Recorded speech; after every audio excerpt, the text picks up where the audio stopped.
नमस्कार दोस्तों। Back pain के 3 मुख्य कारणों में से आज मैं एक विशेष कारण के बारे में बताने वाला हूं आपको। दोस्तों, इसका नाम है स्पॉन्डिलोसिस।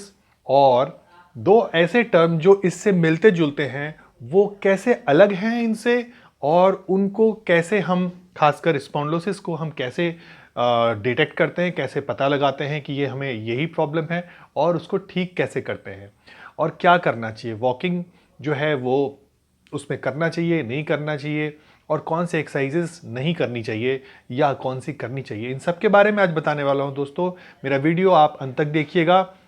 खासकर इसको जरूर समझ लीजिए कि स्पॉन्डिलोसिस जो है वो स्पॉन्डाइलोलिस्थेसिस से अलग है और स्पॉन्डिलाइटिस से अलग है। दोस्तों, अगर आपने मेरा चैनल अब तक सब्सक्राइब नहीं किया है तो चैनल सब्सक्राइब कर लीजिए, वीडियो को लाइक करके दोस्तों में ज़रूर शेयर कर दीजिएगा। दोस्तों, स्पॉन्डिलोसिस जो है उसमें होता क्या है, सबसे इंपॉर्टेंट है जो लैमिना होता है और पेडिकल, ये वर्टिब्रा के दो पार्ट होते हैं, और इन दोनों को जोड़ने वाली जो जगह होती है वो कहलाती है पार्स इंटर आर्टिकुलारिस। और पार्स इंटर आर्टिकुलारिस में ही स्ट्रेस डेवलप हो जाता है आपके ओवरवेट लेने की वजह से या ज़्यादा बैकवर्ड बेंडिंग एक्टिविटी करने से। तो कम उम्र के बच्चों में भी हो जाता है, ये 20 से कम में भी हो जाएगा, 13 साल के बच्चे में भी हो सकता है अगर वो ऐसी एक्टिविटी करते हैं, और एजेड लोगों में भी हो सकता है। तो ये एज रिलेटेड नहीं है, ये किसी को भी हो सकता है। और एक तरह से इसको कह सकते हैं, आपने सुना होगा स्ट्रेस फ्रैक्चर के बारे में, कि बोन्स पे लगातार बहुत ज़्यादा वेट पड़ता है, बहुत ज़्यादा स्ट्रेस पड़ता है, तो उसमें एक तरह का ब्रेकेज आ जाता है, उसमें डिसकंटिन्यू आ जाती है। तो पार्स इंटर आर्टिकुलारिस नाम के एक जगह जो वर्टिब्रा में होती है, उसमें डिसकंटिन्यूटी को हम लोग बोलते हैं स्पॉन्डिलोसिस।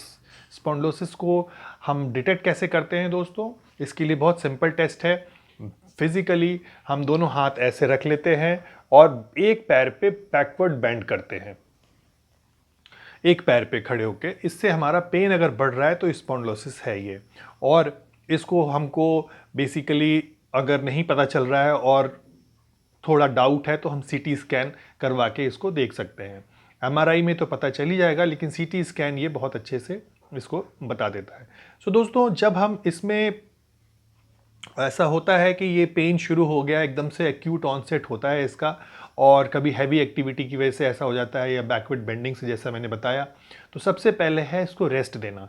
एक्यूट फेज में रेस्ट कैसे देंगे, हमको ये नहीं कि हमको चलना है बहुत, शुरू में कम से कम 24 से 48 घंटे इसको रेस्ट दीजिए।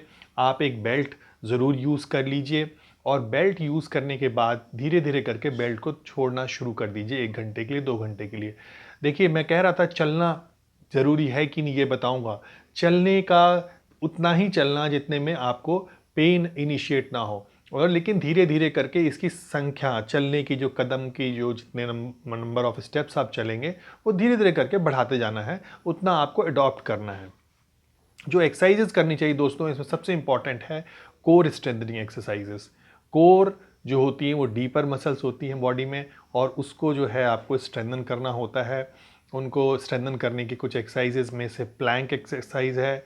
दूसरा, आप सीधा लेट करके क्रूक लाइन पोजीशन में दोनों पैरों को मोड़ लीजिए, और हल्की सी गर्दन ऊपर उठा करके होल्ड करके रखिए। कंधे भी साथ साथ उठेंगे, सिर भी उठेगा, पैर स्थिर रहेंगे, पेट का हिस्सा अंदर की तरफ टक इन होगा, और आप होल्ड करके रखेंगे इस पोजीशन को 5 से 10 सेकेंड्स के लिए, और 10-15 टाइम्स रिपीट करेंगे। इससे आपकी कोर स्ट्रेंथनिंग होगी।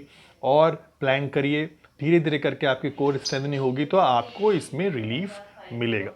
सो दोस्तों, अगर ये मेरा वीडियो आपको अच्छा लगा हो तो ज़रूर दोस्तों में शेयर कीजिएगा। और हाँ, स्पॉन्डिलोलिस्थेसिस जो है, स्पॉन्डाइलोलिस्थेसिस, उसमें वर्टिब्रल जो बोन होती है वो एक के ऊपर दूसरे में सेगमेंट में ठीक आगे चली जाती है। इस तरह से करते हुए क्या होता है कि ये स्पॉन्डिलोलिस्थेसिस कहलाता है, स्पॉन्डाइलोलिस्थेसिस। और इसमें ग्रेड्स होती हैं, कितना आगे गए उसको मेजर करके ग्रेड्स होती हैं, दैट इज स्पॉन्डाइलोलिस्थेसिस। जो मैं बता रहा था आपको, सिंपल स्ट्रेस एक तरह से फ्रैक्चर है, बट स्ट्रेस फ्रैक्चर है, इट्स नॉट एक्चुअल फ्रैक्चर। सो इसको रेस्ट करने से, ठीक से विटामिन डी का और कैल्शियम का सेवन करने से, और एक्टिविटी अवॉइड करने से, जिससे कि ये हुआ है शुरू में कुछ दिन, कोर स्ट्रेनिंग करने से ये काफ़ी हद तक अपने आप से भी ठीक हो जाता है। अगर आपको ऐसी कोई बात हो तो आप मुझे व्हाट्सएप ज़रूर करके बता सकते हैं ऐसे, और या फिर मुझे यूट्यूब पे भी बता सकते हैं, लेकिन व्हाट्सएप पे बताएंगे तो मैं जल्दी उसका रिस्पॉन्स दे पाऊँगा। मेरा व्हाट्सएप नंबर आ रहा होगा आपके स्क्रीन पर आ रहा है, इस पर आप ज़रूर बता दीजिएगा। और आप सबका दिन बहुत बहुत शुभ हो। नमस्कार।